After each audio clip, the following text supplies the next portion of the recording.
Oil అంటే అది different అండి. యానిమల్ ఆయిల్ అంటే అది జంతువు చచ్చిపోయిన జంతువు ముతకళేబరాన్ని తీసిన ఆయిల్. దాంట్లో వెజిటబుల్స్ ఫ్యాట్ అంటే అది మన వెజిటబుల్ కాయగూరల నుంచి కానీ, లేదంటే మిగతా వాటిల నుంచి కానీ, లేదా వీటిలో దుంపల నుంచి కానీ, అంటే వేరుశనగకాయలు ఎన్ని దుంపలు వీటిని తీసిందని వెజిటబుల్ ఆయిల్స్ అంటారు. పామ్ ఆయిల్ అంటే పామ్ ఆయిల్ చెట్ల నుంచి కూడా చూస్తారు కదా తీసిన దానికి అన్నీ కూడా. ఇవాళ ఈ నేపథ్యంలో నాకు అర్థం కాంది ఆయన కళ్యాణ్ బాబు గారు మాట్లాడిన విషయం, బీఫ్ని కలిపారన్నారు.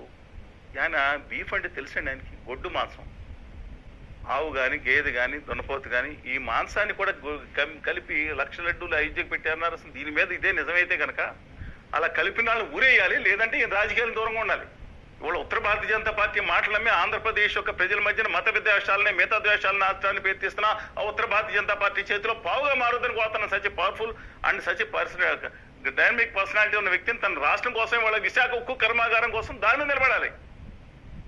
పోలవరం ప్రాజెక్టు సెకండ్ స్టేజ్ 2 స్టేజ్లు కేసి దుర్మార్గంగా కేంద్ర ప్రభుత్వం తన అనుంగుల్లో చెంచాలతో గొట్టంగాళ్లతో దీని గుజరాత్ టైపు వ్యాపార వర్గాలతో మాట్లాడించిన టైపుతో కొంతమంది మాట్లాడిస్తా ఉంటే దాన్ని వ్యతిరేకించాలి. ఈయన ఏది దాని రిహాబిలేషన్ ప్యాకేజీని ఆంధ్రప్రదేశ్ ప్రజలు ఎత్తి మీద సాగుగొట్టి చేద్దామని చెప్పాలి. మాట్లాడిన తప్పు, ఆ దుర్మార్గమైన నీచమైన మాటలు మాట్లాడకూడదని ఖండించాల్సి మొత్తం ఒకటే రావాల్సిన మనిషి.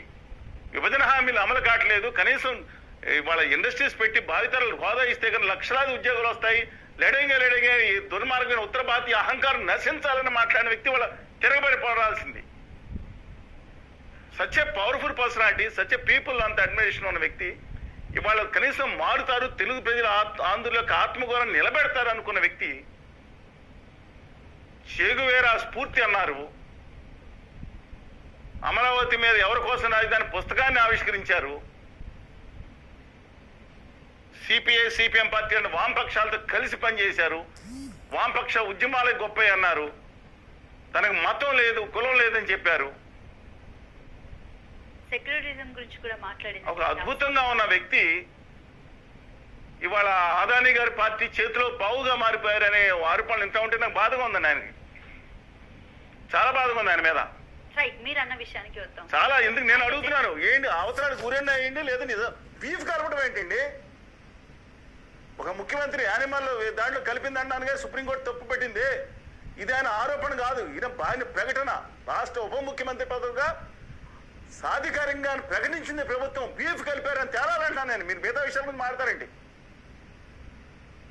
సనాతన ధర్మమైన బెహనాస్ హిందూ యూనివర్సిటీలో దక్షిణాదికి వర్తించదు ఈ చెత్త జాతి నైతి జాతులని రాసుకున్నారు. వాళ్ళు ఇంద్య పర్వతాలు దిగున్న దక్షిణాది ఈ ఇక్షామిత్రుల శాపం అన్నారు, ఏదో రాసుకున్నారు. ఆ గ్రంథాలు నాకు అవసరం, వెంకటేశ్వర స్వామి నాకు అవసరం, షిరిడి సాయిబాబా అవసరం ఆధ్యాత్మిక కోసం. వాళ్ళు గుర్తించకపోయినా ఆ సనాతన ధర్మవాదులు అనే చెప్పుకునే ఒక బ్యాచ్ ఉంది, వాళ్ళు ఉత్తరాది బ్యాచ్. వాళ్ళు గుర్తించకపోయినా అయ్యప్ప స్వామి నాకు అవసరం. వాళ్ళ గ్రంథాల్లో లేదండి వెంకటేశ్వర స్వామి ఎక్కడ, వాళ్ళు రాసుకున్న గ్రంథాల్లో. అదైతే నాకెవరికి కావాలండి? అయోధ్య గొప్పది, వెంకటేశ్వర తప్పు. పవన్ కళ్యాణ్ గారు మాట మాట్లాడారు, దయచేసి గుర్తుంచుకోవాలి. ఆ అయోధ్య గురించి ఆ ప్రారంభమే కానీ పూర్తి కానీ టెంపుల్ని ప్రారంభించగలిగినప్పుడు ఒక మాట మాట్లాడారు. వీడియోలు మీకు కావాలి పెట్టుకోండి. ఇవాళ వరకు తిరుపతి, రేపటి నుంచి అయోధ్య అన్నారు. ఎవరైనా తిరుపతి అయోధ్యకి పెట్టడం ఏంటండి? తిరుపతి వెంకటేశ్వరకి అయోధ్యకి ఏం సంబంధం ఏంటి అసలు? ఇక తిరుపతిని సాగు కొట్టేసి అయోధ్యను పెంచుతారా? ఆ కింద ఉన్న దేశంలో ఉన్న దిక్కుమాల కొన్ని జాతీయ ఛానల్స్, సన్నాసి ఛానల్స్ ఏం చేస్తున్నారు? తిరుపతి ప్రాస్తాన్ని వెంకటేశ్వర ప్రాస్తాన్ని తగ్గించేస్తున్నారా? దాంట్లో మనం తెలియగా పావులుగా బాధించి దాన్ని బీఫ్తో కలుపుతారా? బీఫ్ అని ఎవరు చెప్పాడండి?